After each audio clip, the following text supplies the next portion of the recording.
သာသနာတော်နှစ်2560နှစ်ကောဇာတက္ကရာ1389ခုနှစ်တကူလာပြီးကျော်10ရက်2018ခုနှစ်ဧပြီလ10ရက်မန္တလေးတိုင်းဒေသကြီးပြည်ဦးလွင်ခရိုင်ပြည်ဦးလွင်မြို့နယ်အောင်ချမ်းသာရွာဓမ္မသာယသာသနာစင်တာကျောင်းတိုက်ဓမ္မရတိမဟာဓမ္မသဘာဓမ္မယုံကျောင်းတော်ကြီးအတွင်ဆင်းကျင်းပပြုလုပ်အပ်သည်ဆိုင်းစေလှိုင်းနွန်ဤရှင်ပြုအလှတော်မင်္ဂလာအထုဓမ္မသဘင်အခမ်းအနား၌ရန်ကုန်တိုင်းဒေသကြီးမယန်းကုန်းမြို့နယ်ဖိုးဖိုးဖွားဖွားများဖြစ်ကြသောဥဆိုင်ဖိုးချစ်ဒေါ်နန်းခန့်လှိုင်းဖေဖေမေမေများဖြစ်ကြသောဥတန်းစုဒေါ်နန်းမွန်းမွန်းရွှေအလင်းအိမ်မိသားစုဤအမတဒါနဓမ္မဒါနအဖြစ်ဖြင့်ဟောကြားအပ်သောမဟာဇနကဇတ်တော်နှင့်ဘဝသင်္ကန်းစာများအကြောင်းတရားဒေသနာတော်ဒီနေ့ညဓမ္မသဘင်ခန္ဓာကိုရွှေဘုန်းတော်သခင်ရှင်တော်မြတ်ဖျား၏မဟာကရုဏာကုံကိုအာယုံပြုငါတိကျူဖွဲ့ဆိုအပ်သောဝန္ဒနာပနာမအာတိတဂါထာကိုရွတ်ဆိုပူဇော်ခြင်းဖြင့်စတင်ကြရအောင်ယောကပ္ပကောတိဟိပိယပမေယံကာလံကရွန်တောတိဒုက္ခရာနိခေရံကတောလောကဟိတယနာထောနမောမာကာရုဏိကတတတယောနာထောဝိနိယမြာစွာတတဝါဤချမ်းသာစီးပွားလိုလားတောင်းတကုံပေါင်းခါသဖြင့်နာထမြညာခြင်းရှင်တော်မြတ်ဖရာသည်ကပ္ပကောတိဟိပိဂရေကဘာအရေးအတွက်သင်္ချာတို့ဖြင့်တော့လဲအဘယ်မိယံရေးအတွက်တိုင်းဒါဖော်ပြခြင်းငါမစွမ်းနိုင်ပါသောကာလလေးအသင်ချေသိနေကဘာရှိကြသောကာလပတ်လုံးလောကဟိတယတတလောကဤအကျိုးစီးပွားအလို့ငါအတိဒုက္ခရာနိဥ္စာအသက်ချင်လဲအင်္ဂါမေတ္တာကြီးမာသမိသာနှင့်တထာဇနီစွန်ញကြီးဟုကျတိထဘွယ်ငါးသက်အစုအလုံးခဲရင်တော်မူတော့ကိုကရွန်တော်ဖျားပြည့်ရန်ဤတန်ကြိုးကုတ်အထုတော်မူရသည်ဖြစ်၍ခေရန်လက်ချိမျက်လုံးအသက်ဆုံးလည်းရဲ့နှလုံးစိတ်ဝံကိုရောဤပင်မညင်းသို့ကတောဘဝဒါနချိန်ဖန်များစွာရောက်တော်မူခဲ့ရရှာလိပြီမဟာကရုဏီကတတတဝါများရင်ဝဲသားကဲ့သို့တနာချစ်ခေမဟာကရုဏာရှင်ဖြစ်တော်မူသောတသနာထသဝိနည်းများစွာတတဝါဤချမ်းသာစီးပွားလိုလားတောင်းတကုံပေါင်းခါသဖြင့်နာထမြညာထိုးရှင်တော်မြတ်ဖရာအားလမောယုတိပြောင်းပြော့မှန်ကိုလျော်၍ကရောယုကျိုးရှိခိုးခြင်းသည်အထုဘဝတုစင်စစ်မသွေဖြစ်ပါစေတည်း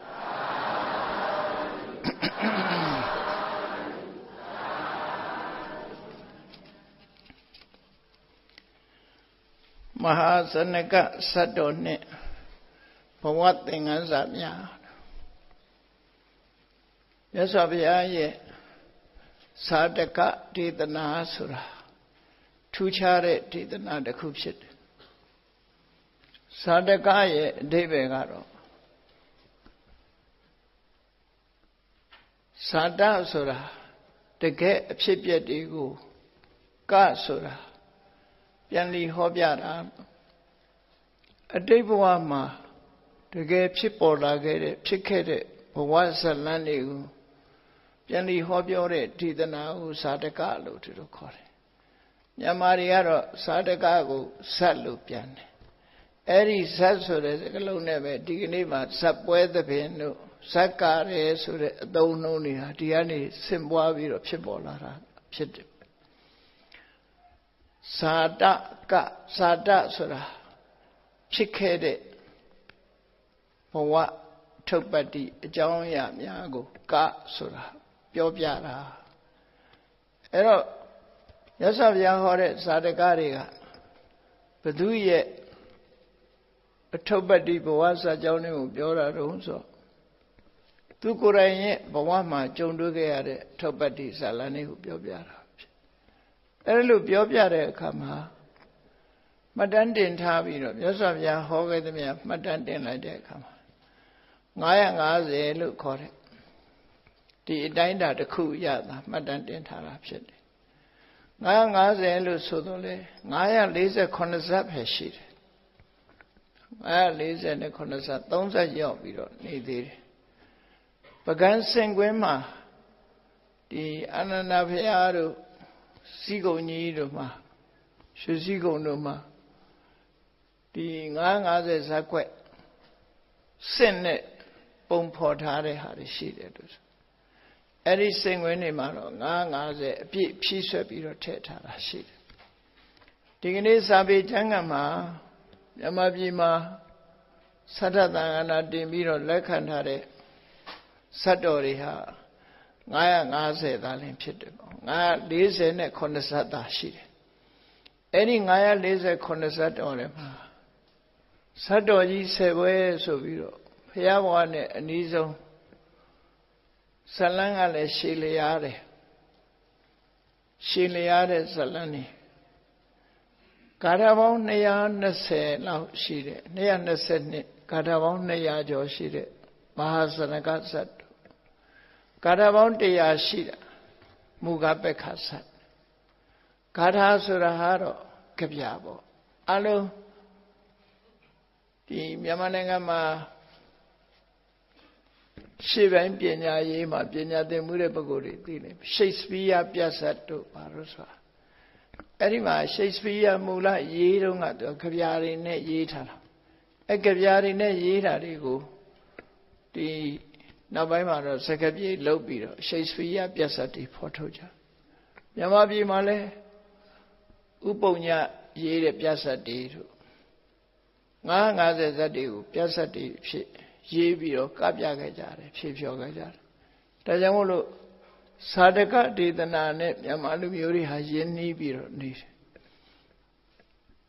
မြန်မာနိုင်ငံဟာအနောက်တိုင်းကအယူဝါဒတွေဥရောပကတော့တခြားနိုင်ငံကလူတွေရဲ့အယူဝါဒတွေမြန်မာနိုင်ငံကိုထိုးဖောက်ပြီးလွှမ်းမိုးရောက်ရှိလာခြင်းမရှိခင်တုန်းကတော့ဘုရားရဲ့တရားတော်တွေသာဓကတွေလေ့လာပြီးတော့ဒီထက်ကသင်္ကန်းစာတွေနဲ့ပဲ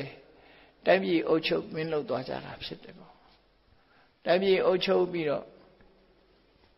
ကြီးပွားတိုးတက်ခဲ့တာဖြစ်တယ်ပကံခေတ်ကကြီးပွားတိုးတက်မှုဆိုတာလဲအလွန်ကြီးမားတယ်စီးပွားရေးလည်းကောင်းတယ်လို့ပြောမှာဖြစ်တယ်ဘာကြောင့်လဲဆိုရင်ပကံဒေသမှာတည်ထားတဲ့ဖရာပထိုးတွေရဲ့ကုန်ကြစိတ်ဟာနေမှာမဟုတ်ဘူးပေါ့တိုင်းပြည်ဟာမြတ်စွာဘုရားရဲ့အဆုံးအမတရားတော်နဲ့အုပ်ချုပ်လာပြီးတော့မြန်မာလူမျိုးတွေတစ်ချိန်လုံးက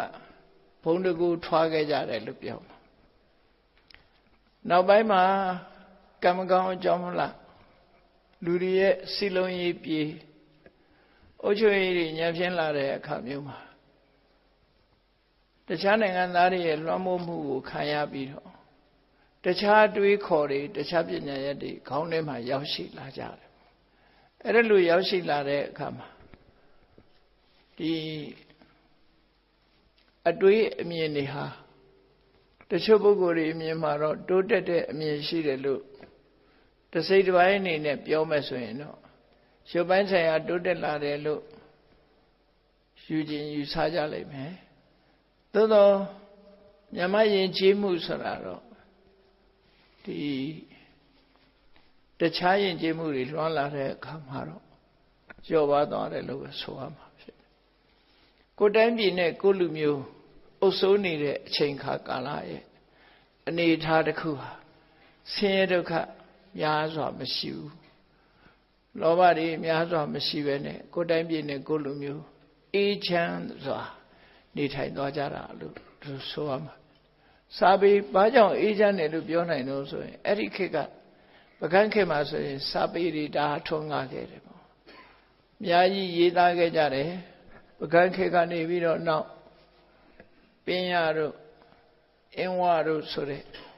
ကုန်းမောင်ခေတ်ထီအောင်ပေါ့မြန်မာစာပေဟာတိုးတက်လာခဲ့ကြတယ်မြန်မာစာဆိုပြီးတော့သင်ကြားပို့ချတဲ့အခါခုလို950ဇတ်တွေကိုပြုတ်ကြပြအဖြစ်ပြောင်းပြီးတော့သင်ယူကြတယ်ကျမတ်ကြတယ်ဒီထက်ပါတဲ့သင်ခန်းစာတွေနဲ့ကိုဘွားကိုခိုင်လိုင်းတစ်ဖွဲ့အသုံးချပြီးတော့ဘဝမှာကြီးပွားတိုးတက်အောင်လုပ်ကြတယ်စီးပွားဥစ္စာတိုးတက်ကြတယ်ထိုက်တဲ့နေရာကြီးပွားကြတယ်ပေါ့နော်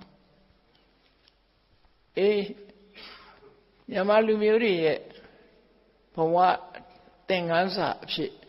ရသော်ဗျာဟောကြားခဲ့တဲ့ဇာတကဒေသနာတော်ဇလန်းကိုသာမှတ်သားကြရမှာမဟုတ်ဘူးဒီထဲမှာအနှစ်သာရတွေရှိတယ်ပေါ့အတွေးခေါ်အယူဆ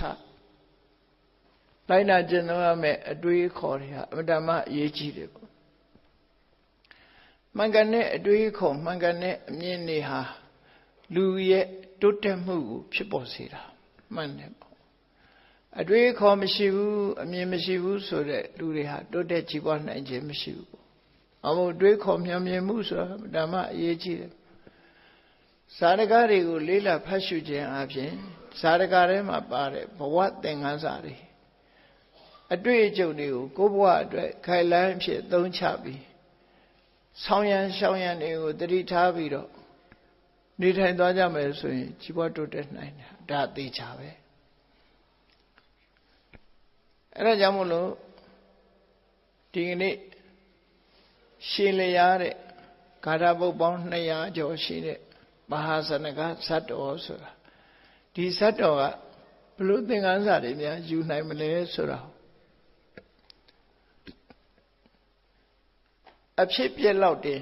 နားထောင်အောင်မှာမဟုတ်ဖ ೇನೆ လူဘဝဇတ်ကြောင်းကြီးဟာဘယ်ခေတ်ဘယ်ကာလပဲဖြစ်ဖြစ်လူတွေရှိနေသမျှဒီပုံစံဟာရှိနေမှာပဲဆိုတဲ့ဒီလိုရှိနေတဲ့လူဘဝမှာမိမိတို့ကိုယ်တိုင်ဟာအကောင်းဆုံးဖြစ်အောင်ကိုယ့်ကိုယ်တက်မှတ်ပေးဖို့လိုအပ်တယ်ပေါ့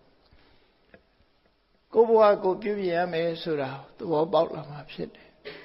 ကိုယ့်ဘဝကိုမပြုပြင်မဲနဲ့တိမ်းဆောင်တဲ့အတိုင်းအတာအတိုင်းနေသွားမယ်ဆိုရင်ဘဝတစ်ခုဟာဆုံးသက်သွားနိုင်ဒါကြောင့်မို့ဘဝဆိုတာသင်္ကန်းစာယူပြီးတော့ကိုယ့်ဘဝကိုလမ်းကြောင်းဓမ္မနဲ့ထိန်းကျောင်းပြီးတော့ဖြောင့်တန်းအောင်သင်္ကန်းစာယူပြီးသွားနိုင်ဖို့အတွက်မြတ်စွာဘုရားရဲ့အဆုံးအမတရားတော်တွေကိုသင်ယူကြရတယ်မှတ်သားကြရတယ်အဆုံးအမတရားတော်တွေဆိုတာ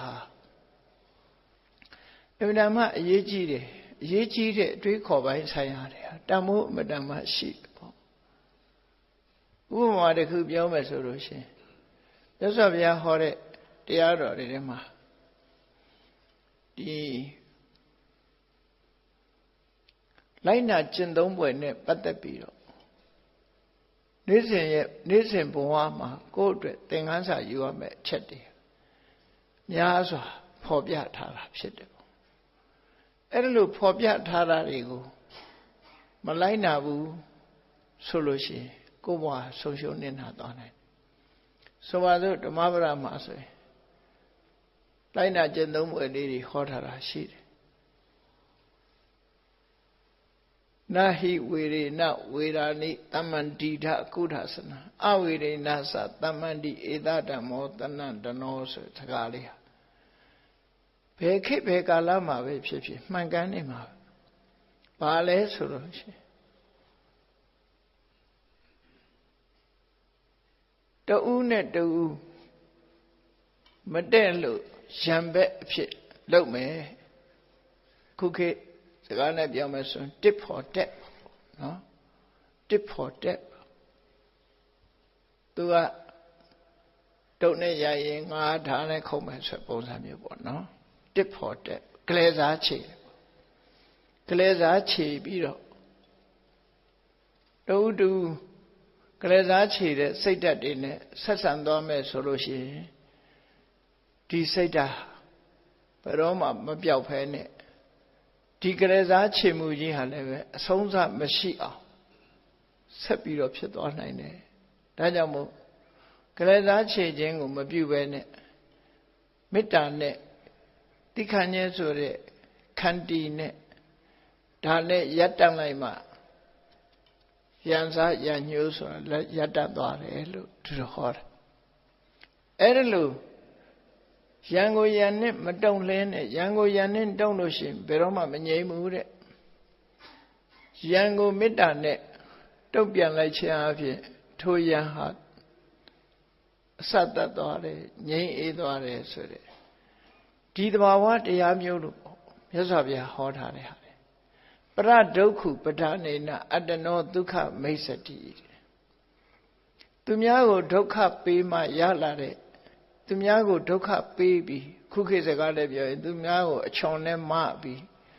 ကိုယ်ကောင်းကျိုးရှာတဲ့ပုဂ္ဂိုလ်တွေကဘယ်တော့မှကိုယ်ကောင်းကျိုးချမ်းသာမရဘူးလို့မြတ်စွာဘုရားဟောတယ်သူများဒုက္ခပေးပြီးမှကိုယ်ဗမာစကားမှာလည်းရှိတယ်သူများမျက်ရည်ကျမှထမင်းဝါတဲ့လူမျိုးမဖြစ်စေရဘူးဆိုတာအဲ့ဒါဘုရားဟောတဲ့အဆုံးအမတွေနဲ့တူတူပဲ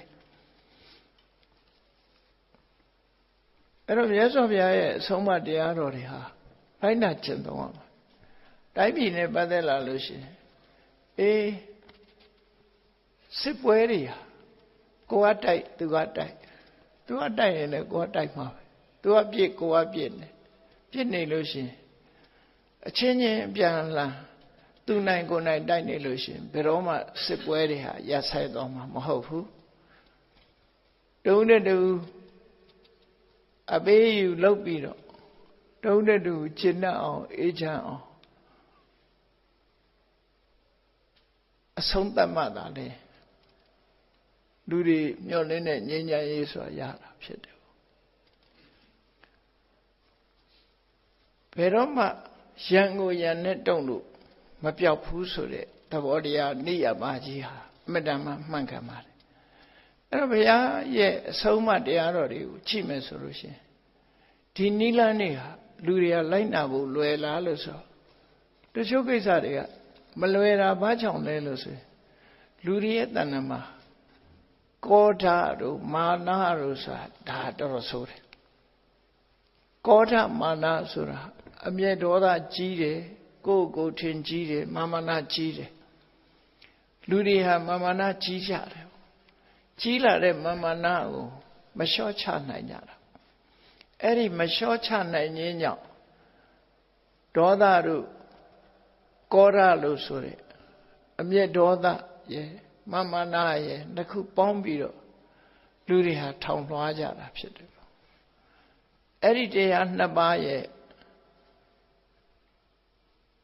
လှုပ်ဆောင်မှုကြောင့်ကဘာကြီးတစ်ခုလုံးဟာငြိမ်းချမ်းမှုမရကြဘူးငြိမ်းချမ်းမှုမရငြိမ်းချမ်းမှုမရသည့်အတွက်ကြောင့်အပြစ်မဲ့တဲ့ပုဂ္ဂိုလ်တွေဟာသိဆုံးကုန်ကြတယ်အဲ့တော့သင်္ကန်းစာယူရမှာဘာတော့ဆိုလို့ရှိရင်မိမိတယောက်ရဲ့မာမနာတွေကြောင့်မိမိတယောက်ရဲ့အမုန်းစိတ်တွေကြောင့်တခြားလူတွေဒုက္ခရောက်တာမျိုးမဖြစ်သင့်ဘူးမေတ္တာဆိုတာရဲ့မာမနာကိုလျှော့ချလိုက်တဲ့ဂါရဝတို့နိဝါဒဆိုတဲ့တရားတွေနဲ့ကသာလဲတုံးနဲ့တူခင်ခင်မင်မင်ရင်းနှီးနှီးနဲ့လက်တွဲပြီးငြိမ်းချမ်းပျော်ရွှင်စွာဘဝမှာအတူနေထိုင်ကြမယ်ဆိုတာမျိုးဖြစ်လာနိုင်တာဖြစ်ဒါတွေဟာခဏခေတ်မှလည်းပဲမှန်ကန်နေတုံးပဲဘယ်တော့မှမယိုးနိုင်တဲ့တရားတွေသာလင်းဖြစ်တယ်အခုမဟာစနကဇတ်တော်မှာကြည့်လိုက်ဘဝတစ်ခုဟာဒီတိုင်းပဲအဲ့တော့ကောင်းပြီမဟာစနကဇတ်တော်မြတ်စွာဘုရားကသူ့ရဲ့ဘဝစာကြောင်းတွေကိုဟောတာဟာအကြောင်းမဲ့ဟောတာမဟုတ်ဟောမယ်ဆိုလို့ရှိရင်လေတခြားတရားမဟောဘဲနဲ့ဇတ်တွေကြီးပဲဟောနေမယ်ဆိုရင်45ဝါဟာမလောက်လောက်အောင်ရှိသွားမှာပေါ့သို့တော်မြတ်စွာဘုရားဟောတာ50ဆိုတာအလွန်နည်းတယ်ဘာကြောင့်ဟောတာတုံးလို့ဆိုအကြောင်းတိုက်ဆိုင်လာမှဟောတာအကြောင်းမတိုက်ဆိုင်ဘူးပြောဖို့အကြောင်းမဆုံးဘူးဆိုရင်မြတ်စွာဘုရားမဟောဘူးတမင်ရှားကြံဟောတာမျိုးမဟုတ်ကဲမဟာစနကဇတ်တော်ကြီးကဘယ်ပုံဖြစ်ပေါ်လာသလဲဆိုတာဖြစ်ပေါ်လာခြင်းအကြောင်းလေးကိုကြည့်အောင်မြတ်စွာဘုရားရဲ့အကြောင်းတော်မှာဆိုရင်မြတ်စွာဘုရားကြွရောက်ပြီးတော့တရားချင်းမြင့်တဲ့အချိန်တွေရှိတယ်ပေါ့ များသောအားဖြင့်နေ့လေအနားယူပြီးကြတဲ့အချိန်မှာညနေချမ်းအခါမျိုးမှာတရားဟောပြောလို့ရှိတယ်ပေါ့အဲ့ဒါလို့တရားဟောပြောကြတယ်နေ့ပိုင်းမှာနေစွန်းစားပြီးတဲ့အခါနေ့ပိုင်းမှာယဟန်နေဟာတိတပင်ရင်ဝါရပင်အောက်မှာဆိုအလိုမိမိတို့ကျင့်ကြံနေတဲ့တရားဓမ္မတွေကိုကျင့်ကြံရင်ပေါရောက်အောင်မြင်မိတာတရားတွေကိုနှလုံးသွင်းဆင်ခြင်ရင်းနဲ့တောထဲမှာသံသမဘာဝင်စားပြီးတော့တရားဓမ္မနဲ့နေထိုင်ကြတယ်ညနေချမ်းရောက်လာပြီဆိုရင်ဖျားရှိလို့ရှိရင်မြတ်စွာဘုရားတရားဟောတဲ့နေရာကိုစုဝေးရောက်ရှိလာကြတယ်နေ့မှာတော့တပါးစီပဲနေကြတယ်တောထဲကနေအရှူရှူတက်လာပြီးတော့မြတ်စွာဘုရားကြွလေးရှိတဲ့ယဟန်သံဃာတွေကိုဆုံးမဩဝါဒပေးတဲ့မန္တလမာလာဆိုတဲ့အဆောက်အဦကြီးအဲ့ဒီထဲမှာယဟန်တော်တွေဟာရောက်ရှိလာတယ်ရောက်လာပြီဆိုတဲ့အခါမှာထွေရလေးပါးစကားတွေမပြောကြဘူးမပြောဘူးသို့တော့ပြောလိပြောထားရှိတဲ့စကားကတော့ဘာတွေပြောကြတော့ဆိုတရားဓမ္မနဲ့ပတ်သက်တာပြောလိရှိကြတယ်အခုဒီအခါမှာတော့ယဟန်နေဟာဖះမကြွလာခင်ကျွတ်တင်ရောက်ရှိနေပြီးတော့ဘာပြောကြတော့ဆိုရင်မြတ်စွာဘုရားရဲ့တောထွက်ခန်းကပိလဝမြို့တော်ကနေပြီးတောထွက်လာတဲ့အနေအထားတစ်ခုတပားကစကားဆလိုက်တဲ့အခါမှာဒါလောက်ကြီးကျယ်တဲ့စိစိမ်ချမ်းသာတွေကိုစွန့်လွတ်ပြီးတော့ဘဝမှာအဝတ်တစ်ထည်ကိုတစ်ခုနဲ့တောထဲမှာငတ်ငတ်ပြက်ပြက်စင်စင်ရဲရဲတရားကျင့်မှုထွက်လာတယ်ဆိုတာအလုံးကိုရမယ့်ယာဓုတွေရမယ့်စည်းစိမ်ဥစ္စာတွေအလုံးကိုစွန့်လွတ်နိုင်တယ်မြတ်စွာဘုရားရဲ့တောထွက်မှုနဲ့ပတ်သက်ပြီးတော့စัจကြောင်းပြန်ပြီးတော့နေကြတာဖြစ်တယ်ပေါ့မြတ်စွာဘုရားကြွလာတဲ့အခါမှာအဲ့ဒီစကားပြောလက်စကိုခိတ္တရပ်ပြီးတော့ယဟန်နေဟာငြိမ်သက်ပြီးမြတ်စွာဘုရားကိုခါရဝါပြုကြတယ်အလုံးကတိတ်ဆိတ်ငြိမ်သက်နေတဲ့အချိန်မြတ်စွာဘုရားကတရားလင်ပေါ်မှာထိုင်ပြီးတော့ကဲဘာစကားတွေပြောနေကြသလဲဆိုတာစတယ်ဘာအကြောင်းဆွေးနွေးကြသလဲလို့ဆိုတာစတော့တခြားအကြောင်းမဟုတ်ပါဘူးဗျာတဲ့မြတ်စွာဘုရားရဲ့ဘဝကိုစွန့်လွတ်ပြီးတော့တောထွက်ပြီးတရားကျင့်တဲ့အကြောင်းကိုတပည့်တော်များစမ်းမိလို့ပြောနေကြပါတယ်လို့ဒါယဟန်နေပြောတဲ့စကားအစအဲ့ဒီမှာမြတ်စွာဘုရားကငါဘုရားဟာဒီဘဝကြမှာဒါလောက်တာမဟုတ်ပါဘူးတဲ့အတိတ်ဘဝတွေတုန်းကလည်းပဲတကယ်ကိုကြီးမားတဲ့စည်းစိမ်ဥစ္စာတွေစည်းစိမ်ချမ်းသာတွေဌိနံစည်းစိမ်တွေကိုစွန့်ပြီးတော့ရင်တော့လည်းပဲဒီလိုပဲထွက်ခဲ့ဘူးတာပဲတဘွားတည်းတယ်မဟုတ်ဘူးဘွားပေါင်းများစွာထွက်ခဲ့ဘူးတယ်ဆိုတဲ့နိက္ခမပါရမီဖြည့်မှုနဲ့ပတ်သက်ပြီးမြတ်စွာဘုရားစကားလေးကိုခုမှမဟုတ်ပါဘူးရှေးကလည်းလောက်ခဲ့ဘူးပါတယ်လို့ဆိုတော့ယဟန်တွေကတောင်းပန်တယ်ရှင်ဘုရားရှေးရခင်ကလောက်ခဲ့ဘူးတဲ့အကြောင်းပြန်လိမိတ်ရှိပါအောင်ဆိုတော့ဒီမဟာစနကသတ္တောဟောတာပဲဖြစ်တယ်အဲ့တော့မဟာစနကသတ္တောရဲ့ဥတီချက်ကတော့မြတ်စွာဘုရားဟာလုံးကိုကြီးကျယ်လာတဲ့စိစိတ်ဥစ္စာတွေယာဓုခုံသိမ့်နေအလုံးကိုစွန့်လွတ်လိုက်တယ်လောကမှာစွန့်လွတ်နိုင်မှုဆိုတာအမြဲတမ်းအရေးကြီးတဲ့ကိစ္စတစ်ခုပဲစွန့်လွတ်နိုင်ရမယ်လူတွေဟာမစွန့်လွတ်နိုင်ကြဘူးလေကိုရှိတာကိုမစွန့်နိုင်တဲ့အခါမှာအဲ့ဒီယာဓုကုံသိစိစိတ်တွေပေါ်မှာတွေ့တာရင်းနဲ့ပဲဘဝတစ်ခုဆုံးသက်သွားကြမစွန့်လွတ်နိုင်လို့တစ်သလုံးဆုတ်ခံထားပြန်တော့လေနောက်ဆုံးမှာဒီဘဝတစ်ခုဆိုတာဆုံးသက်ရတာပဲဖြစ်တယ်ပေါ့အေးဖះလောင်းနေကြတော့ယာဓုကုံသိစိစိတ်ဥစ္စာတွေနဲ့ပတ်သက်ပြီးတော့အပြည့်အနာစာရှုပြီးစွန့်လွတ်လိုက်တယ်ကြိုတင်ပြီးတော့စွန့်လွတ်လိုက်ဘဝတစ်ခုဟာအသက်ခန္ဓာမစွန့်ခင်ကကြိုတင်ပြီးတော့စွန့်လွတ်ခဲ့ကြတယ်အကျိုးရှိတဲ့အလုပ်ကိုလုပ်ဖို့ဆိုပြီးတော့စွန့်လွတ်ကြတယ်ပေါ့အဲ့ဒါနဲ့ပတ်သက်ပြီးတော့မြတ်စွာဘုရားမဟာစနကသတ္တောဟောတာစိတ်ဝင်စားစရာကောင်းတဲ့ဘဝရဲ့အတွေ့အကြုံတွေ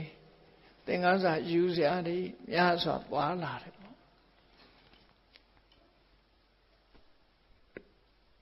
မဟာဇနကဇလံကိုစပြီးတော့ဟောတဲ့အခါမှာမြတ်စွာဘုရားလွန်ခဲ့တဲ့အတိတ်ဘဝတုန်းကတဲ့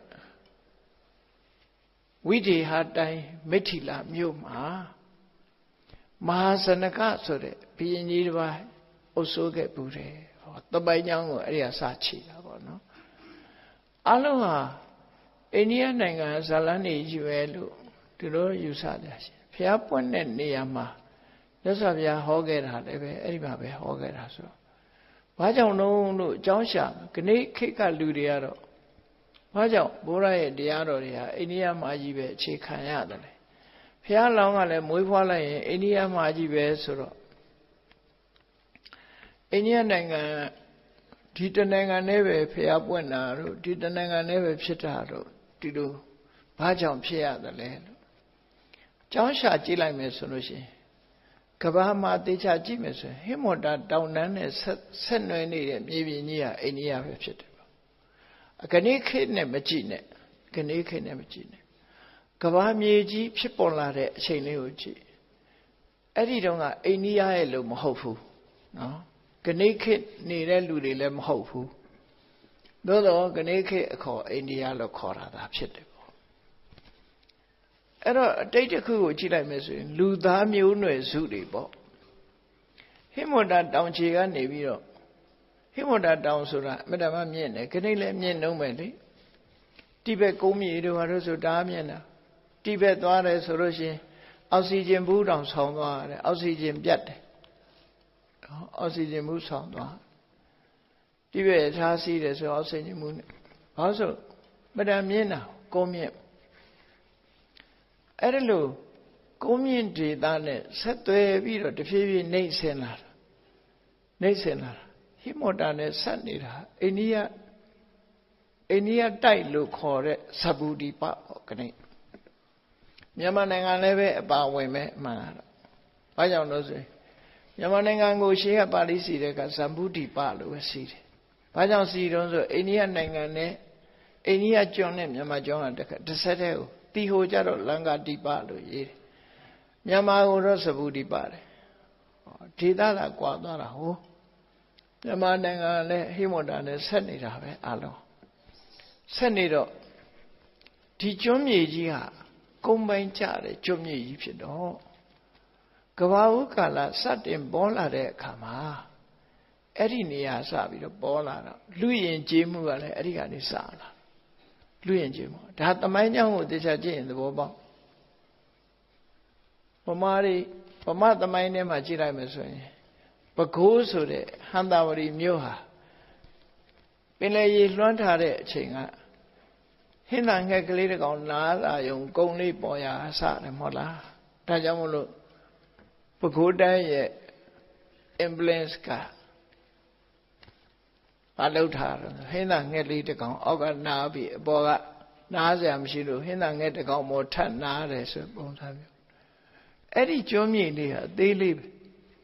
အဲ့ကျွန်းမြေလေးရစားအဲ့တော့တစ်ချိန်တုန်းကပဲခူးဒေသပင်လယ်အောက်မှာဆိုတာအဓိပ္ပာယ်ရတယ်ပေါ့နော်အဲ့တော့ရန်ကုန်တို့ဘာလို့ဆိုတာလည်းပဲတူတူပဲလေပင်လယ်ကမ်းခြေတခုံတို့ဘာလို့ဆိုတာအလုံးနေတာအဲ့တော့ယဉ်ကျေးမှုတွေကစလိုက်ပြီဆိုရင်ဟိမဝတ္တတောင်ခြေကစတာဖြစ်သည့်အတွက်ကြောင့်အိန္ဒိယနိုင်ငံလို့ဒီကနေ့ခေါ်တဲ့ဒေသမှာအတော်ယဉ်ကျေးတဲ့လူမျိုးတွေအများကြီးဖြစ်ပေါ်လာခဲ့ဘူးယဉ်ကျေးသည့်အတွက်ကြောင့်ယဉ်ကျေးတဲ့ပုဂ္ဂိုလ်တွေရဲ့ပြီးတော့အသိပညာလည်းမြင့်မားကြတယ်ကိုကျင့်တရားလည်းကောင်းကြတယ်ဒါကြောင့်မို့အတွေးခေါ်အမြော်အမြင်အလွန်ကြီးမားကြတယ်လို့သူတို့ဆိုအောင်အတွေးခေါ်အမြော်အမြင်အလွန်ကြီးမားတဲ့တစ်ချိန်တုန်းကဖွံ့ဖြိုးတိုးတက်ပြီးတော့ထိပ်တန်းရောက်ခဲ့တဲ့လူမျိုးတွေအဲ့ဒီမှာဖြစ်ပေါ်လာခဲ့ကြတယ်ဒါကြောင့်မို့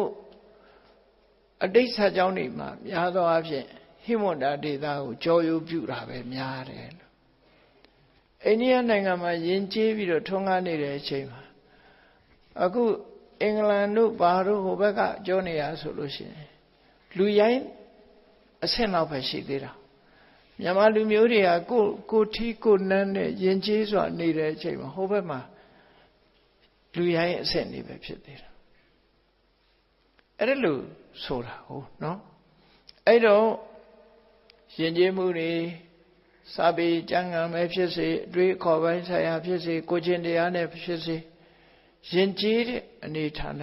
ဌာနတွေဟာဒီဟိမဝန္တာတောင်ကိုအခြေပြုပြီးတော့ဖြစ်ပေါ်လာတာဖြစ်တယ်ပေါ့ဝေဒကျမ်းနေဆိုတာလည်းအဲ့ဒီမှာပေါ်တယ်ဟိမဝန္တာတောင်မှာယသိတွေတရားအထုတ်ကြတယ်တရားအထုတ်လို့ဒိဗ္ဗစက္ခုဘိညာဉ်တွေရတဲ့အခါမှာသူတို့ဒိဗ္ဗစက္ခုဘိညာဉ်နဲ့ကြည့်ပြီးကောင်းရင်နဲ့ခတ်တွေနဲ့ညှိနှိုင်းပြီးဟုတ်လားဘယ်နဲ့ခတ်နဲ့ကြုံရင်လူလောကမှာဘာတွေဖြစ်တယ်ဆိုတာတွေကြည့်ပြီးဝေဒကျမ်းကနေရေးကြတာအကြောင်းမဲ့တော့မဟုတ်ဘူးဘေးတွေကခုခေတ်လို့ခုခေတ်တက်တဲ့ဘေးတွေမျိုးပြောတာမဟုတ်ဘူးယသိတွေရေးတဲ့ကျမ်းရင်းပေတွေနေရအဲ့ဒါလို့သူတို့ဒိဗ္ဗစက္ခုနဲ့ကြည့်ပြီးဘာလို့ရင်ဘာဖြစ်တယ်ဘယ်လိုအမှတ်သားပါရင်ဘာဖြစ်တယ်ဆိုတဲ့လက္ခဏာဗေဒကျမ်းနေသူတို့စီမှာရှိတယ်အဲ့ဒီလက္ခဏာဗေဒကျမ်းနေနဲ့လူတယောက်ရဲ့ဘဝအနာဂတ်ကိုဟောပြောနိုင်တာပေါ့အဲ့ဒါလို့ဆိုတာတဖြည်းဖြည်းတော့ပညာရက်တွေဟာပညာရဲ့စွမ်းရည်ဆိုတာတဖြည်းဖြည်းနှိမ့်ဆင်းလာခဲ့တယ်ပေါ့နှိမ့်ဆင်းလာဒါမို့ရှေးကလူကျွမ်းကျင်ခြင်းမရှိကြတော့ပဲအားနည်းလာတယ်ပေါ့နော်ကောင်းပြီအဲ့တော့မြတ်စွာဘုရားသူ့ရဲ့အတိတ်ဘဝတစ်ခုပြောတော့ဝိထေဟတိုင်းမိဋ္ဌိလာခဏိမြေပုံရပြောင်းမဆိုရင်မိဋ္ဌိလာဟာယူထီလီနဲ့တိတ်မဝေးတဲ့နေရာလေးမှာမိဋ္ဌိလာမျိုးဆိုတာရှိတယ်နော်ဒီနာမိဋ္ဌိလာပြောတာမဟုတ်ဘူးနော်ဗမာပြည်လည်းမိဋ္ဌိလာရှိနေတာဆိုယူထီလီနာမှာမိဋ္ဌိလာဆိုမျိုးရှိတယ်အဲ့ဒီဝိရိယတိုင်းမိဋ္ဌိလာမျိုးမှာမဟာစနကဆိုတဲ့မင်းပြုတယ်မင်းပြုတဲ့အခါမှာသူ့မှာသားတော်နှစ်ဦးထွန်းကားတယ်တဦးကအရိဋ္ဌတဦးကပောလာတယ်နောက်ကသူ့အဖေရဲ့စာနှိမ်ကိုထည့်ပြီးတော့အရိဋ္ဌစနကနဲ့ပောလာစနကစာနှိမ်ထည့်တာခုမှမဟုတ်ပါဘူးရှိတယ်ထည့်နော်အဖေရဲ့နာမည်ထည့်ပြီးတော့မဲ့တာအရိဋ္ဌစနကနဲ့ပောလာစနကဆိုပြီးသားနှစ်ဦးရှိတယ်မဟာစနကမင်းကြီးကသူ့သားအကြီးဖြစ်တဲ့အရိဋ္ဌစနကကိုထီးရန်နန်းရန်အဖြစ်ဥပရာဇာအေရှိမင်းအဖြစ်ခန့်အပ်တယ်အေရှိမင်းအဖြစ်ခန့်အပ်ပြီးတော့သူ့ရဲ့သားအငယ်ပောလစနကကိုသေနာပတိရာထူးပေးတယ်အဲ့ဒီခေတ်ကလည်းပဲဘယင်ပြီးလို့ရှိရင်အေရှိမင်းပြီးရင်စစ်သူကြီးဒီလိုဖွဲ့စည်းပုံအဒီပုံစံနဲ့သွားတာနံပါတ်3မှာရှိတယ်နော်နံပါတ်3မှာရှိတယ်အဲ့တော့ဘယင်ကတော့အမြင့်ဆုံးပေါ့လေဘယင်ပြီးတဲ့အခါဘယင်ရဲ့တစ်ဆင့်နှိမ်ကဥပရာဇာအေရှိမင်းရဲ့တစ်ဆင့်နှိမ်ကြတော့စစ်သူကြီးဆိုပြီးတော့အလို့ခန့်အပ်လေးရှိတာပေါ့သူတို့ခေတ်အဲ့ဒီမှာဘဝဆိုတာဒီတိုင်းပဲလေလူဘဝမွေးလာပြီးတဲ့နောက်အချိန်ကြတော့လည်းသေကြတာပေါ့မဟာစနကမင်းကြီးဟာအသက်အရွယ်ကြီးလာတဲ့အခါမှာနတ်ရဆံကံတော်ကိုသိဆုံးသွားတော့ဥပရာဇာအိရှိမင်းနန်းတက်လာတယ်အရိဋ္ဌစကလနန်းတက်လာတဲ့အခါသူကလည်းပဲသူ့ညီကိုနန်းရံအဖြစ်ခန့်အပ်တယ်ဒါမျိုးရိုးစင်ဆက်ပဲခုလဲတချို့နိုင်ငံတွေမှာဒီတိုင်းပဲလေနန်းရံအဖြစ်ထားလိုက်တယ်ပောလစနကအိရှိမင်းဖြစ်လာအဲ့ဒီမှာညီကို2ယောက်ထီနန်းအုပ်ချုပ်ပြီးတော့နေတဲ့အချိန်မှာတတိထားစရာကောင်းတာကတော့ဂျားတဲ့ကသွေးခွဲမဲ့လူပေါ်လာတယ်ဂျားတဲ့ကသွေးခွဲမဲ့လူပေါ်လာဒီ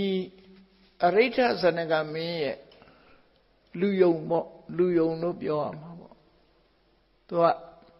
အိရှိမင်းဘဝတုန်းကအမှုထမ်းတဲ့လူတွေရှိတယ်အဲ့ဒီလူတွေက ရာထူးတက်လာတဲ့အခါအိမ်တော်ပါကျွန်သဘောမျိုးပေါ့ခုခေတ်လည်းရှိတာပဲဒါမျိုးอ่ะနော်ကိုတပည့်အရင်ဆိုတာမျိုးပေါ့နိကိုတပည့်တော့ကတွဲလောက်ခဲ့ရတယ်ဆိုတာအဲ့လူတွေပါလာတဲ့ကသူဘယင်ဖြစ်လာတဲ့အခါကျတော့အဲ့လူတွေအဲ့ထက်ကတယောက်ကမလုပ်တော့ဆို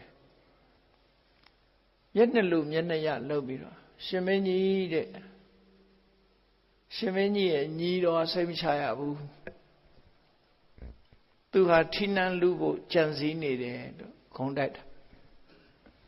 အဲ့တော့ညီကိုနှစ်ယောက်ဟာစိတ်ဝမ်းကွဲသွားတော့စိတ်ဝမ်းကွဲအောင်လုပ်တာ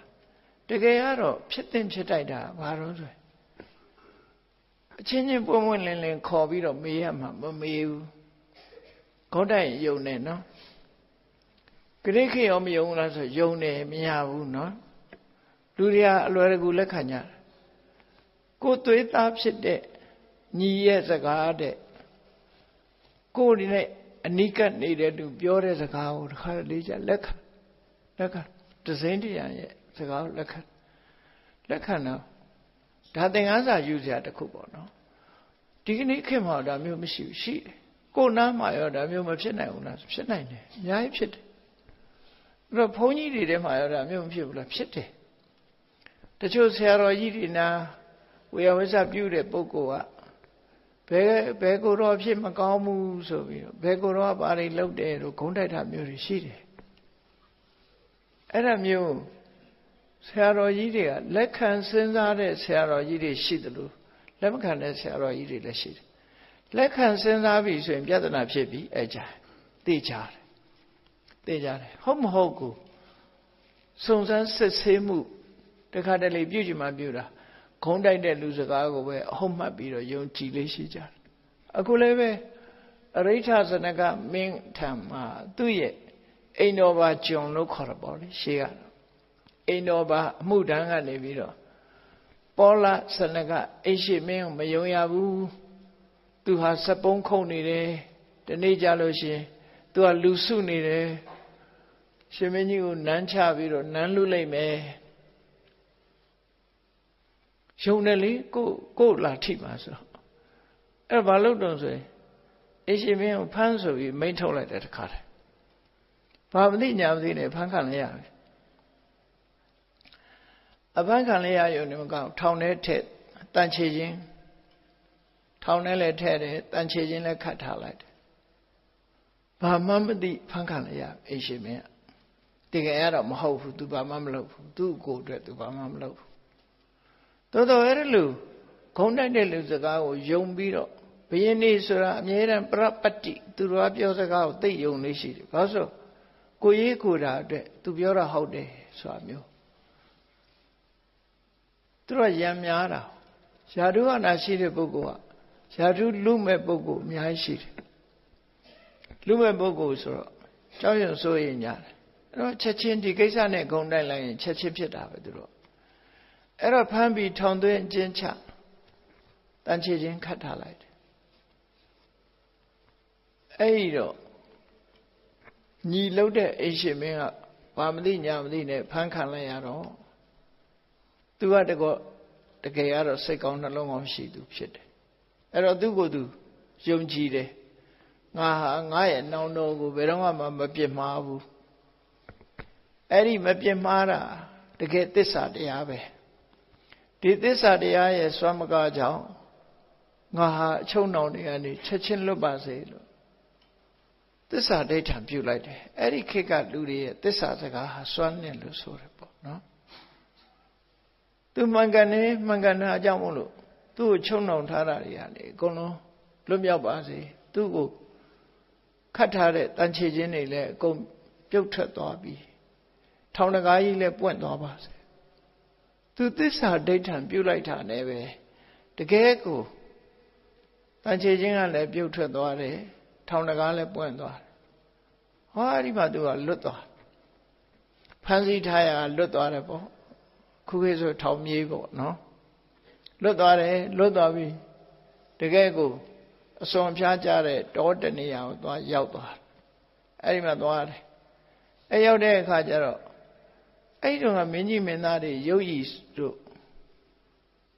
သူတို့ကပညာလဲတက်တယ်ရုပ်ရည်ကလည်းကောင်းတယ်ရုပ်ရည်ကလည်းကောင်းတော့အဲ့ဒီတောနဲ့ဇဏဘုံရောက်သွားတဲ့အခါမှာမင်းသားမှန်းသိတဲ့အခါမှာဝန်းရမဲ့လူတွေပေါ်လာတယ်အများကြီးပဲရှာလို့ရခြင်းတဲ့လူတွေတို့ဘာလို့ဆိုတာပြည့်နာပဲဝိုင်းပြီးတော့ဝန်းရညာတယ်ပေါ်လာစရကမင်းသားကိုဝန်းရညာဝန်းရနေဆိုတာအကောင်းမဟုတ်ဘူးမြောက်ပေးတာဝိုင်းပြီးတော့အဲ့တော့သူကတပ်သားတွေစုဆောင်းပြီးဘုရင်ကိုပြန်ပြီးတော့တိုက်တော့မဲ့ပုံစံကိုပုံကံမှုလုပ်တော့တာပေါ့နော်ပုံကံမှုလုပ်တယ်စိတ်အင်အားထူထောင်ပြီးတဲ့အခါမှာဒီလိုလူစုနေတာလဲကြားရောမင်းသားထောင်ကလွတ်သွားပြီးလူစုနေတယ်လို့လဲသတင်းကြားရောအရိဋ္ဌဇနကမင်းကစစ်တပ်ဆေလွတ်ပြီးတော့နှိမ်နှင်းတယ်ဒါပေမဲ့သူ့နိုင်အောင်မတိုက်နိုင်သူကဒေသလူတွေစီးရုံထားတာဆိုဒေသလူတွေကြွကျင်စစ်ဆိုတဲ့သဘောတရားဟာလူများတာနဲ့လည်းမဆိုင်ဘူးတခါတည်းနေရာနဲ့ဆိုင်တယ်တခါကြွကျင်မှုနဲ့ဆိုင်တယ်အဲ့ဒါကြောင့်မို့လို့စစ်တိုက်တယ်ဆိုတဲ့နေရာမှာကိုနိုင်လိမ့်မယ်လို့ဘယ်တော့မှမတွက်လိမ့်နဲ့ကိုနိုင်လိမ့်မယ်လို့တွက်ပြီးတော့လက်နဲ့ကြီးတွေသုံးချပြီးတိုက်နေတော့ဘယ်တော့မှလည်းငြိမ်းမှာမဟုတ်ဘူးเนาะအဲ့တော့သူစစ်တိုက်တာမနိုင်ဘူးမနိုင်တော့ဟိုကပို့ပြီးတော့အင်အားကြီးမားလာပြီးတော့နောက်ဆုံးကြတော့ဘာလုပ်လဲမိထီလာမျိုးကိုလာပြီးတော့ဝိုင်းနဲ့အဆင်ရောက်လာလက်နဲ့သူစုဆောင်းပြီးတော့လာပြီးတော့မိထီလာမျိုးလာပါမြန်မာရာဇဝင်နေဖတ်ကြည့်လိုက်ရင်လည်းဒီတိုင်းမှာပဲအကုန်လုံးအဲ့တော့မိထီလာမျိုးကိုလာဝိုင်းပြီးတဲ့အခါမှာမင်းသားကစာရေးပြီးတော့သူ့ကိုယ်စီစာရေးလိုက်တယ်အရင်တော့ကတော့သူဟာသူ့ကိုယ်ရဲ့ရန်သူမဟုတ်ပါဘူးတဲ့အခုတော့သူဟာရန်သူဖြစ်ပါပြီပေါ့ရန်သူဖြစ်ပြီအဲ့တော့လမ်းနဲ့တွေ့တစ်ခုပဲရွေးရမယ်စစ်ပဲတိုက်မလားသို့မဟုတ်အသားတကြီးတိုက်ပြည်ကိုပဲအပ်မလားစစ်ချင်းပဲပြိုက်မလားတိုက်ပြည်ပဲအပ်မလားဆိုအဲ့တော့စစ်ပြိုင်ဆိုတာကြတော့သူနိုင်ကိုနိုင်တိုက်ကြမယ်ပေါ့စစ်မတိုက်ချင်ဘူးဆိုရင်တိုက်ပြည်အပ်ပေါ့ရာထူးကိုအပ်အဲ့ဒါလို့ရာဇတံပေးတယ်လို့ခေါ်တာပေါ့ခုခေတ်လေရာဇတံပေးလိုက်တယ်ရာဇတံပေးလိုက်တဲ့အခါကျတော့ညီနောင်နှစ်ယောက်စစ်ဖြစ်လာတယ်အရိဋ္ဌဇနကမင်းကစစ်ပြင်ပြီးတော့သူ့နိုင်ငံလာပြီးတော့ဝိုင်းထားတဲ့သူညီရဲ့ပေါလဇနကရဲ့စစ်တပ်နဲ့ရှင်ပြိုင်ပြီးတော့တိုက်ဖို့ထွက်တယ်အဲ့လိုထွက်တဲ့အချိန်မှာသူ့ရဲ့မိဖုရားကြီးကကိုယ်ရင်းမာနဲ့မိဖုရားကြီးရှိတယ်ရှိတော့သူကသူ့ကိုယ်သူလည်းသိတယ်ပေါ့စစ်ပွဲမှာသူရှုံးရင်လည်းရှုံးမယ်နိုင်ရင်လည်းနိုင်မယ်အသက်ဆွမ်းရမယ်ဒါအဲ့တော့သူမိဖုရားကြီးကိုမှားထားလိုက်တယ်အခုငါစစ်တိုက်ထွက်မယ်အဲ့တော့စစ်ပွဲဆိုတာမျိုးကရှုံးရင်လည်းရှုံးမယ်နိုင်ရင်လည်းနိုင်မယ်ငါစစ်ပွဲရှုံးလို့အသက်ခံရလို့ရှိရင်မင်းလွတ်ရတိန်ဆိုပြီးတော့မှားထားခဲ့တာအဲ့ဒါနော်မှားထားခဲ့တော့ပြင်မဲ့လေထွက်ရောတိုက်ရောဟိုဘက်ကလူတွေကတောနဲ့ဒေသကနေပြီးတော့သက်စွန့်ပြီးတော့တိုက်ကြတော့မြို့မှာနေတဲ့စစ်သားတွေနဲ့မတူဘူးဟိုဘက်ကလူတွေကပို့ပြီးတော့ကျွမ်းကျင်တဲ့အခါမှာစစ်ပွဲမှာပေါလဇနကရဲ့စစ်သားတွေရဲ့လက်ချက်နဲ့အရိဋ္ဌဇနကမင်းဟာကြသွားတတ်ခံရရတယ်ပေါ့နော်မြန်မာပြည်မှာလည်းပဲရှိတယ်လေပကန်းရာဆိုရင်ကိုဖတ်ကြည့်လိုက်တဲ့အခါမြန်မာလူမျိုးတွေအလုံးသိတဲ့အနွယ်ထာဆိုတာအဲ့တော့ပကန်းမှာအုပ်စိုးနေတာအဲ့တော့စုတ်ကတေးဆိုမင်းအုပ်စိုးနေစုတ်ကတေးနဲ့အနွယ်ထာနဲ့စီးချင်းပြိုင်ထိုးတာရှိတော့စစ်တိုက်တာမဟုတ်ဘူးလက်စွမ်းပြကြ သူနိုင်ကိုနိုင်ဘာလုပ်လဲဆိုအခုမြင်းကဘာဆိုတဲ့ရွာအဲ့ဒီအနေစာပြီးတွဲလာတယ်မြင်းကဘာနာမှာချောင်းကြီးရှိတယ်အချောင်းကမ်းမေးမှာမြင်းကိုစီးပြီးတော့တယောက်နဲ့တယောက်ထိုးကြမယ်တကယ်ကိုအဲ့ဒီခေတ်ကတော့ချောင်းပစ်တဲ့ခေတ်မဟုတ်ဘူးနော်ခုခေတ်ကလူတွေကတော့ချောင်းပစ်လို့ရတော့တပင်လေးကကွယ်ကျင်းနေရနေငုတ်တို့ထိုင်ပြီးချောင်းပစ်အဝေးကနေလှမ်းထုခုခေတ်ကဟိုတော့ကတော့မဟုတ်ဘူးရင်ဆိုင်တိုက်ရတယ်ရင်ဆိုင်တိုက်အဲ့တော့စုတ်တေးနဲ့အနောထာစီးချင်းထိုးမယ်ဆိုပြီးတော့ချင်းချက်လိုက်ပြီးတော့အနောထာကသူ့ဖေစီကအရိဓမ္မာဆိုရက်လှမ်းရတယ်မြင်းနဲ့ဒေးချင်တယ်စုတ်တေးကလည်းပဲ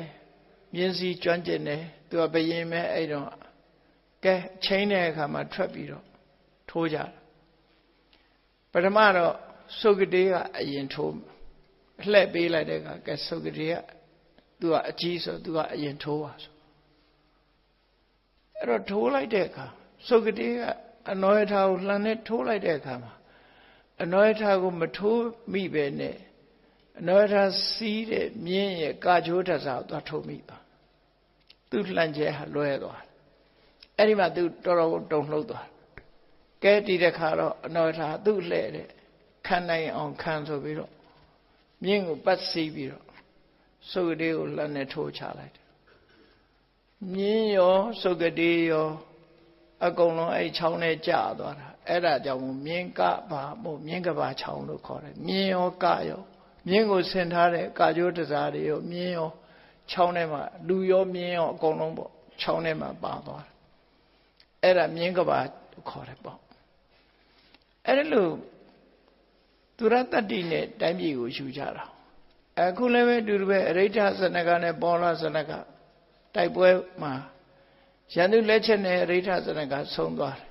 ဆုံးသွားတယ်တိုက်ပွဲကျသွားပြီဆိုတော့နန်းတော်ကနန်းဆွနေတဲ့မိဖုရားကြီးကတရင်လဲကြာရောသူကသူရုပ်ဖြက်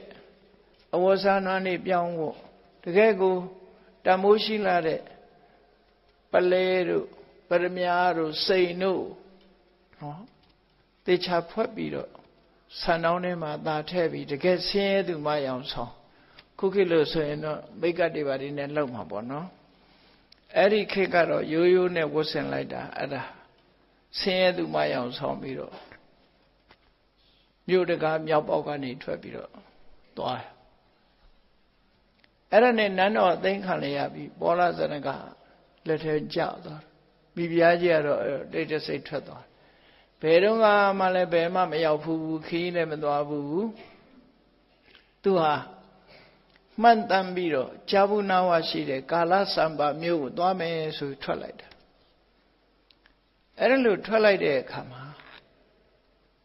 ဘယ်သွားလို့သွားရမှမသိတယ်လမ်းပေါ်ရောက်တဲ့အခါမှာလမ်းဘေးကဆရာကလေးတခုအမှခဏနားနေတဲ့အချိန်မှာပေါင်းချုပ်နဲ့လှဲတစည်းရောက်လာတယ်နာရောက်လာတော့အဲ့ဒီပေါင်းချုပ်နဲ့လှဲပေါ်မှာအသက်အရွယ်ခါကြီးကြီးဖိုးကြီးတယောက်မောင်းလာတော့နွားမောင်းရင်လှဲမောင်းရင်နဲ့သူကပြောလာတယ်ကာလစံပါသွားကြမလားကာလစံပါလိုက်မလားကာလစံပါလိုက်မဲ့လူရှိလားနဲ့ဩလာသူကအဲ့ရနေထပြီးကြည့်သူလိုက်မယ်လို့ပြောတာလိုက်မယ်လို့ပြောလိုက်မယ်ဆိုရင်လာလှဲပေါ်တက်ပေါ့အဲ့တော့သူကလှဲမစီရဲဘူးတဲ့သူကကိုဝန်ရင်းမှရရှိတယ်ပေါ့ပစ္စည်းလေးပဲတင်မရစေသူနောက်ကလိုက်ခဲ့ပါမယ်ငါကလှဲမောင်းကျွမ်းကျင်တယ်တဲ့ဘာမှမစိုးရင်လည်းတက်တာတက်ဆိုပြီးတော့ဇာတ်ထဲမှာတော့အဲ့ဒါတရားမင်းကလာတယ်လို့ဆိုတာပေါ့နော်အဲ့ဒီမှာလဲပေါ်တက်လိုက်တာမိုင်းယူဇနာ60ရှိတယ်ခီးသိမကြခင်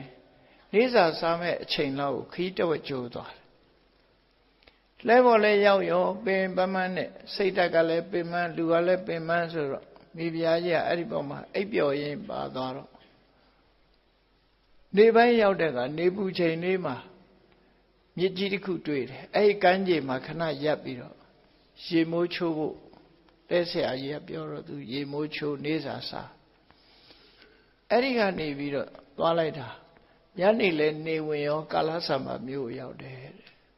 တ ကယ်ကတော့ထုံးစံမရောက်နိုင်ဘူးပေါ့အမတန်ဝေးတယ်လို့ဆိုလို့တယ်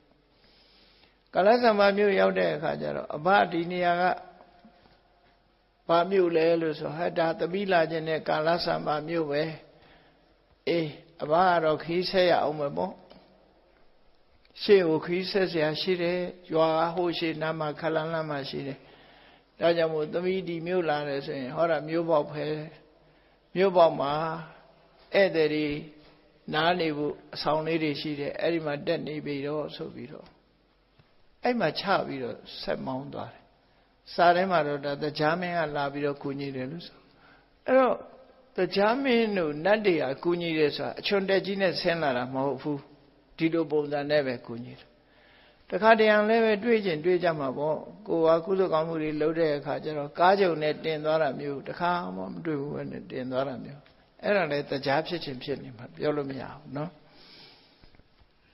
လူအောင်ဆောင်လာတာလေတကယ်လို့တရားလို့အချွန်ကြီးနဲ့လာရင်ဘယ်လိုက်ရဲမှာတော့နတ်ဆိုတာလူကကြည့်ကိုမကြည့်ရဲတာတဲ့ကြောက်တယ်သူရဲ့ဖိတ်ဖိတ်တောက်နေတဲ့အယောင်နေနဲ့နတ်ဟာပင်ကိုယုံနဲ့ပြမယ်ဆိုရင်လူတွေကကြောက်တယ်လူတွေရဲ့ရုပ်ပုတ်ကိုတိရစ္ဆာန်ကကြောက်တယ်လန့်တယ်လူတွေကလည်းပဲနတ်ရဲ့ရုပ်ပုံတော့မကြည့်ရဘူးဒါသဘာဝပဲဘုံရှိန်ကံရှိန်ချင်းမတူကြဘူးမဟာသမယတုတ်ရွတ်တဲ့ယဟန်တော်တစ်ပါးကပြောတယ်သူမဟာသမယတုတ်ရွတ်တိုင်းသာရုခေါ်တန်းချတရက်တော့သာရုခေါ်တာဘယ်သူတုံးလို့မေးတော့သူเจ้าနာသစ်ပင်မှာစောင်းတဲ့ယောဂစိုးနတ်သမီးပါလို့ဆိုယောသမီးနတ်အတန်တော့သူကြားရပြီရုပ်ကိုကြည့်လို့ရမလားလို့မြင်နေငါမင်းရုပ်ကိုကြည့်လို့ရမလားဆိုရှင်မရကြည့်လို့မရဘူးတဲ့တပည့်တော်ရုပ်ကိုအဲ့တော့ကြည့်လို့မရနိုင်ဘူးတဲ့နမူနာလေးတစ်ခုတော့ပြမယ်တဲ့ရှင်မရเจ้าနဲ့ဝင်လိုက်တဲ့ဝင်ပြီးတော့တကားပိတ်ဆိုပြီးတော့အဲ့နတ်သမီးကတော့ခတ်တဲ့အပေါက်ကလေးကနေပြီးတော့သူ့ရဲ့လက်ညှိုးလေးကိုကျောင်းထဲမှာထိုးထည့်လိုက်တာဒီကျောင်းလုံးကိုလင်းထိန်သွားတာလို့ပြောတယ်အဲ့ဒါသူပြတာလို့ပြောတယ်နော်နတ်ဆိုတာသူခန္ဓာကိုယ်ကလည်းအယောင်တွေထွက်တယ်ဝတ်ထားတဲ့အဝတ်စားတွေကလည်းအယောင်ထွက်တယ်အမှန်တမ်းလင်းချင်းတဲ့အယောင်တွေထွက်လာလို့တာမန်လူတွေရဲ့မျက်စိထဲမှာကြောက်เสียလန်းเสียအလေးရောင်ကြီးလေးလိုဖြစ်တယ်ဒါမှမဟုတ်လို့မင်္ဂလာတုတ်တို့ဘာလို့ဆိုကြားဘူးတယ်မဟုတ်လားမင်္ဂလာတုတ်ရွတ်နေတဲ့ပုဂ္ဂိုလ်တွေရတာအဘိကန္တာယရတ္တိယအဘိကန္တဝနာကေဝလကပ္ပံစေတဝနံဩဘာတိတဝါဆိုတာစေတော်เจ้าကြီးတစ်ခုလုံးလောက်နီးအလင်းရောင်ဖြင့်ထွန်းလင်းပြီးရောက်ရှိလာတယ်ဆိုတာအဲ့ဒီသဘောပဲနော်ဒီတိုင်းလာတာမဟုတ်တကယ်နတ်သူ့အရှိန်ဝါနဲ့သူလာလို့ရှိရင်လင်းထိန်သွားတာလင်းထိန်သွားအလင်းရောင်ကြီးတွေပဲမြင်ရတယ်အဲ့တော့အခုလို့ကာလစံပါမြို့ဇေယျပေါ့ဇေယျမှာသူ့ကိုချထားခဲ့ပြီးတော့လက်မောင်းနဲ့ဖိုးကြီးခရီးဆက်သွားမကြခင်ပဲဒိဋ္ဌပမောက္ခ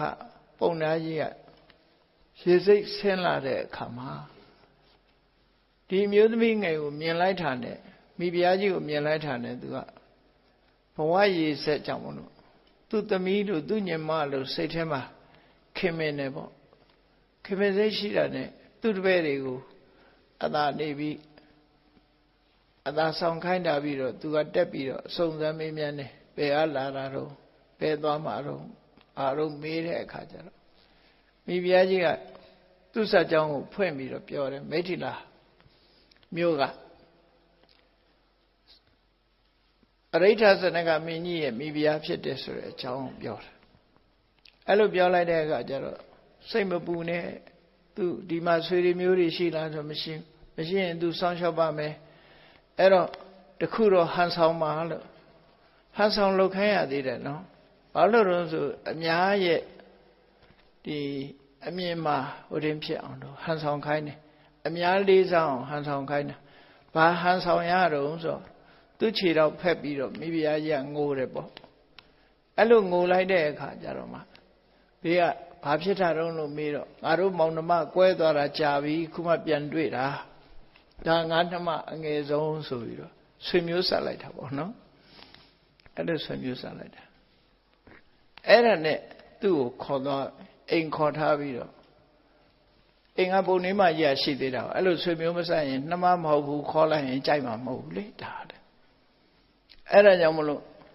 နှမအဖြစ်အိမ်ခေါ်သွားပြီးတော့ပြုစုဆောက်ရှောက်တာအဲ့ဒီမှာမဟာဇနကဇတ်တော်ရဲ့ဖျားအလောင်းမဟာဇနကမင်းသားကိုအဲ့ဒီမှာပဲမွေးဖွားတယ်တဲ့နော်ဒါဒီဇလန်းလေးကဒီလိုစလာတာနောက်ရဲ့ကျမှရှေ့ဆက်ပြီးတော့ဟောမယ်နော်ဘာလို့လို့ဆိုဒီဇတ်ကြီးကအရှိကြီးဆိုတော့ဒါသူ့ရဲ့ဘဝဇလန်းဟာအဲ့ဒီလိုစလာအဲ့လိုဘဝတစ်ခုဆိုတာကြည့်ဒီနေရာမှာသင်္ကန်းစာယူစရာဘာရှိလဲဆိုရင်ညီကိုအရေးမင်ဖြစ်ပါစေယာရုဟာသာစိစိတ်နဲ့တွေ့လာလို့ရှိရင်ဂုံးတိုက်လို့ရှိရင်ယုံတတ်တယ်ဆိုတာအဲ့တော့အချင်းချင်းရဲ့ကိုယ်အချင်းချင်းစကားနောက်နှစ်ယောက်ချင်းပြောရမယ်တိုင်ပင်ဆွေးနွေးရမယ်အလုပ်ကိုလည်းမလုပ်ကြအောင်တကယ်ကတော့ညီကိုနှစ်ယောက်ဆုံစည်းပြီးတော့ဟုတ်မဟုတ်ပြောလိုက်မယ်ဆိုရင်ကြည်အေးစရာရှိရတဲ့နဲ့တစ်ဖက်သားရဲ့စကားကိုယုံကြည်ပြီးတော့ညီကိုနှစ်ယောက်ဟာတွေးကွဲသွားတယ်ဆိုတာဒီကနေ့ခေတ်မှာလည်းရှိနိုင်တယ်ပေါ့နော်အဲ့ဒါကြောင့်မို့ဘဝခရီးကိုရှောက်လန်းတဲ့အခါမှာဂုံးတိုက်တဲ့စကားတယောက်ပြောတဲ့ပုဂ္ဂိုလ်ရဲ့စကားမျိုးဟာအမတန်မှကြောက်စရာကောင်းတယ်မိမိတို့ရဲ့ခင်မင်းနေကြတဲ့တုံးနဲ့တူမေတ္တာမပြတ်ဖြစ်နေတာတွေဟာမေတ္တာပျက်စီးသွားနိုင်တယ်ဆိုတာကိုတတိထားကြရမှာဖြစ်တယ်ဒါဘဝမှာသင်္ကန်းစာဘဝဆိုတာပဲဒီတိုင်းပဲချင်းချင်းလည်းပဲယာဓုအာနာနဲ့ပတ်သက်ရင်လူတတ်တယ်လူပြီးဒုက္ခရောက်တဲ့အခါလှဲ့ရှိသလိုချမ်းသာတဲ့အခါလှဲ့ရှိတယ်ဘဝခရီးဆိုတာနှိမ့်တုံမြင့်တုံလောကရန်မှာဒီတိုင်းပဲရှိတယ်ဆိုတာကိုသင်္ကန်းစာအဖြစ်မှတ်ယူပြီးတော့မိမိတို့ဘဝတည်ငြိမ်အောင်အရေးအကြီးဆုံးကတော့စိတ်ကောင်းနှလုံးကောင်းထားပြီးကုသိုလ်ကောင်းမှုများများလုပ်ကြမှာဖြစ်တယ်ဆိုတာဒါမှတ်သားကြမှာဖြစ်သူတော်ကောင်းနတ်ကောင်းဆောင်ဝါဆိုတဲ့အတိုင်းတကယ်သူတော်ကောင်းတဲ့ဘုရားလောင်းလေးရဲ့မိခင်ဖြစ်သည့်အတွက်ကြောင့်နတ်ရဲ့ဆောင်းရှောက်မှုခံရတယ်ပေါ့နတ်ရဲ့ဆောင်းရှောက်မှုခံပြီးဘဝမှာအဆိုးထဲမှာအကောင်းတွေ့လာတယ်ပေါ့အဆိုးထဲကနေပြီးတော့စိတ်တသက်ရတဲ့အလှည့်ထားမျိုးနဲ့ဆောင်းရှောက်မဲ့လူကူညီမဲ့လူဆိုတာဘဝမှာပေါ်လာတတ်တယ်အဲ့ဒီလိုလဲဖြစ်လာတတ်တယ်ဒါကြောင့်မို့တရားချစ်ခင်သူတော်စင်ပြိဿပေါင်းတို့မဟာဇနကဇတ်တော်နဲ့ဘဝသင်္ကန်းစာတွေဟာယူเสียများစွာရှိတာဖြစ်သောကြောင့်မဟာဇနကဇတ်ရဲ့ဏိဒန်းသဖွယ်မဟာဇနကမင်းသားလေးမွေးဖွားတဲ့အပိုင်းထီမှတ်သားနိုင်ယူချပြီးမိမိတို့ဘဝစာကြောင်းမှာလည်းပဲတိမ်ဆောင်မရှိအောင်တရားဓမ္မနဲ့ထိန်းချောင်းကြရမယ်ဆိုတာကိုကိုယ်စီမှတ်သားပြီးကြိုးစားအားထုတ်နိုင်ကြပါစေကုန်သတည်း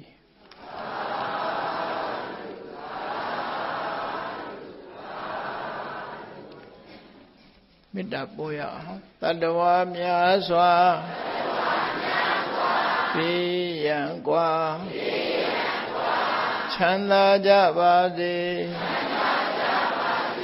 တတ္တဝါများစွာဘေးရန်ကွာချမ်းသာကြပါစေ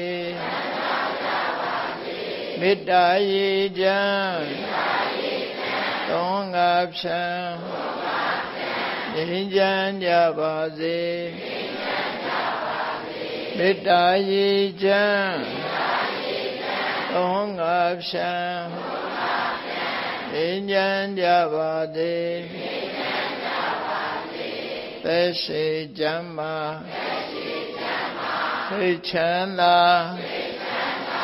လူရဆန္ဒပြည့်ပါစေသက်ရှိချမ်းသာစိတ်ချမ်းသာလူရဆန္ဒပြည့်ပါစေဘုံလန္တဒုက္ခပင်ကစားမေတ္တာပုံနေတုသင်္ကမမနောတရတိတပ္ပိတံဘဝယန္တုဒုက္ခနကမေတ္တာပုံနေတုသင်္ကမစုပေါင်းပုအမေတ္တာရဟုရောင်မြူပါဝင်ငွေလာမင်းနှင့်ရောင်ခြင်းရှဲယုံပေါင်းဆောင်ရအကျဉ်းကြောင့် သဗ္ဗေတံကျွေးမဲ့ဥသုံလုံးစုံများစွာတတ္တဝါတို့၏မနောတရတိမြမြဖြူစင်အေးကြည်လင်းသည့်ရေစဉ်ပြည့်တင်းစိတ်နှလုံးတည်ဟုသောရေအိုင်ကြီးအတွင်၌ဒုက္ခပင်ကစားစင်ထောင်ရအေးမြကြည်သာတာယာပွင့်လန်းချမ်းသာဒုက္ခတည်ဟုသောကုမုဒ္ဒရာကြာပန်တို့သည်ဖုံးလန္တဝန္တာရွှေမြူဝမုံလူလျက်ကြည်နုပွဲကြုံဖူးပွင့်ကြကုန်သည်ဖြစ်၍သူကနကလေးအောင်လေးတဲ့ရောရှက်သင်ပြန့်ပိတိတိဟုသောယနံတို့သည်ဘဝယံတုကောင်းစွာမဲ့သွေကြိုင်လိုက်၍နေကြပါစေကုန်တည်း